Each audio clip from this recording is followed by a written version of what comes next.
Dobrodošli na kanal Okusi prirode. Danas ću vam pokazati kako možete uraditi razmnožavanje, odnosno ožiljavanje smokve i šipka reznicama na vrlo jednostavan način.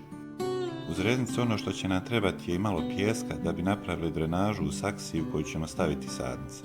Ako imamo zemlju koja nije pjeskovita, rastresita, i nju ćemo pomiješati s pijeskom da bi na kraju dobili rastresitu smjesu u saksiji, što je jako bitno jer iako zemlja treba biti vlažna, nije dobro da bude natopljena jer u tom slučaju može doći do truljenja mladih žila, a i lakše im se razvijati u ovakvoj zemlji. Smokva ima sposobnost da iz svih izboja i nadzemnog dijela stabla može razvijati korijenove začetke iz kojih se u povoljnim uslovima razvija korijen. Razmnožavanje reznicama je najrašireniji način razmnožavanja smokve kako kod nas, tako i u svijetu, jer razmnožavanje sjemenom se jako rijetko koristi u slučaju smokve.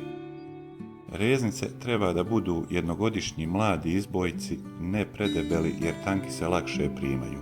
Njih ćemo otkinuti tako što ćemo na onom dijelu koji ide u zemlju napraviti ravan rez, a onaj dio koji će biti iznad zemlje, njega ćemo skratiti kosim rezom.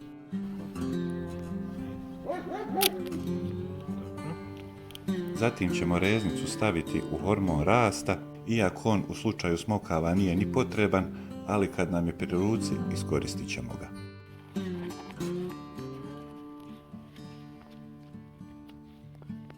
I potom ćemo ubaciti reznicu u saksiju.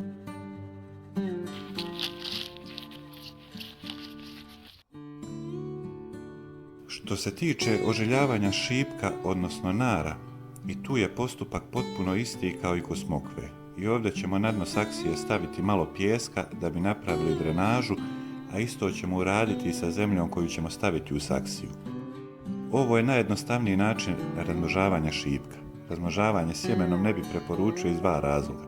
Prvi je dugotrajan proces. Za prve plodove vam treba minimalno 8 godina i onda vam je lakše kupiti i posaditi šipak, a drugi je, i ako ih nekim čudom dočekate, ne mora značiti da će to biti onaj šipak koji ste posijali.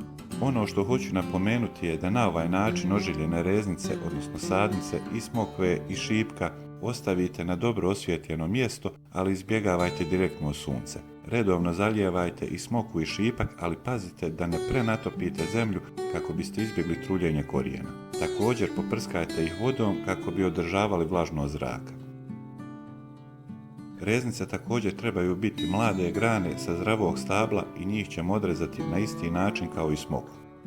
Ove sadnice će se razvijati tokom ljeta u saksijama i za sadnju će biti spremne tamo negdje krajem sljedeće zime.